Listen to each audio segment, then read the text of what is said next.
तैयार रहिए। स्टार्ट। आज के घोर ध्रुवीकृत माहौल में जिसका निर्धारण बहुधा व्हाट्सएप फॉरवर्ड्स के जरिए होता है, भारत के आंदोलनकारी एथलीटों को समझ आ गया है कि सराहनाएं कितनी क्षणभंगुर होती हैं। स्टॉप।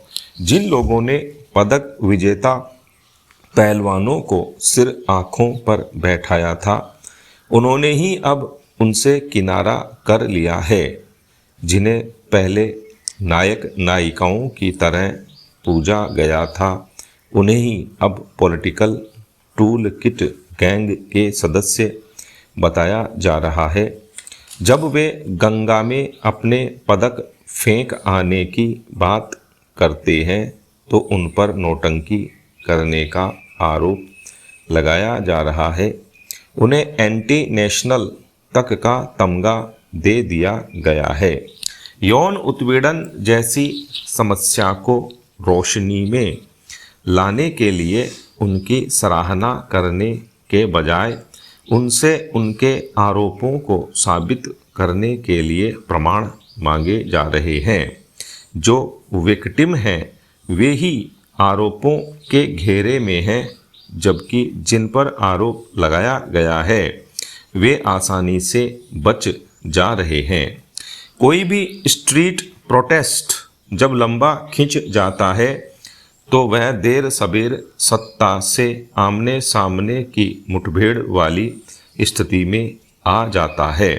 दिल्ली पुलिस नए संसद भवन के शुभारंभ अवसर पर आंदोलनकारियों को संसद तक मार्च करने की अनुमति नहीं देगी, यह भी अपेक्षित ही था। लेकिन विडंबना यह है कि जिस पुलिस ने आंदोलनकारियों के साथ संवेदनहीन तरीके से झूमा झटकी की, वो इससे पूर्व कई महीनों तक इस मामले में FIR तक दर्ज करने से आनाकानी कर रही थी, जब तक कि सुप्रीम कोर्ट ने इसके लिए उस पर दबाव नहीं बनाया। स्टॉप।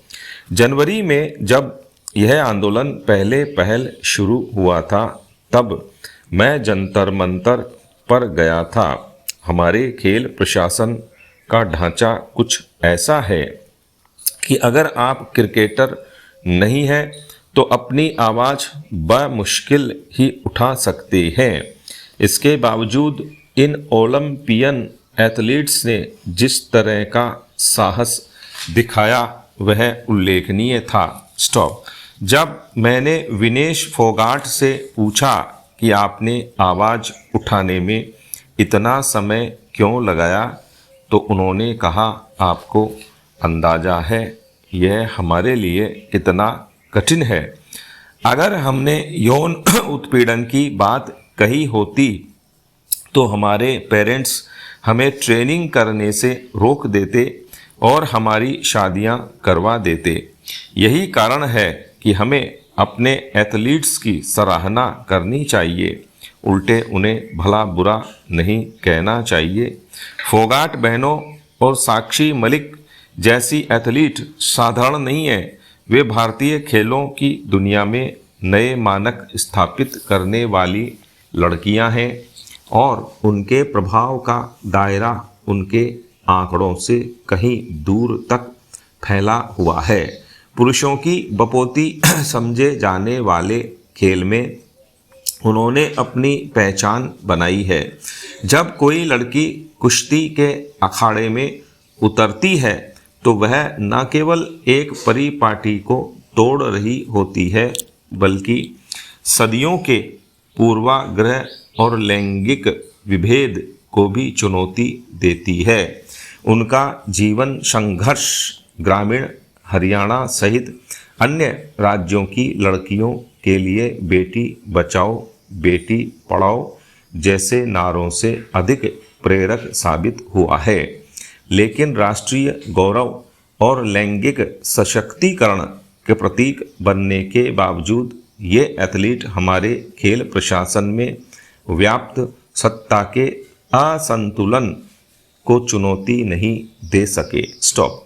आंदोलनकारी जिन ब्रजभूषण शरण सिंह की गिरफ्तारी की मांग कर रहे हैं वो 6 बार के सांसद और बाहुबली नेता हैं और भारतीय कुश्ती संघ पर उनका दबदबा है।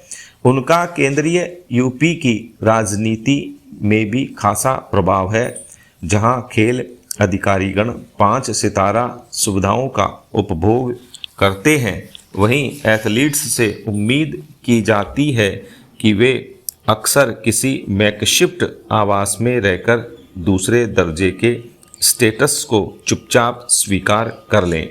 1978 में बैंकॉक में हुए एशियाई खेलों को याद कीजिए, जिनमें अनेक खिलाड़ियों ने एक स्थानीय गुरुद्वारे के लंगर का भोजन खाकर अपना पेट भरा था।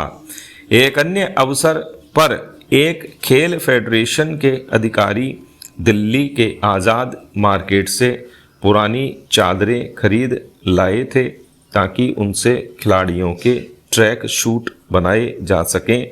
2010 के राष्ट्रमंडल खेलों के बाद से बहुत कुछ बदला है और ओलंपिक पोडियम स्कीम प्रोग्राम जैसी पहल की गई है।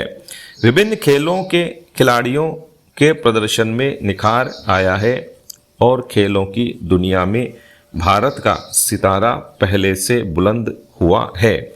लेकिन खेल के मैदान में सम्मान पाने वाले खिलाड़ी मैदान से बाहर भी हमारे उतने ही आदर और स्नेह के अधिकारी होने चाहिए। आखिर गंभीर आरोपों पर सांसद से पूछताछ तो की ही जा सकती है।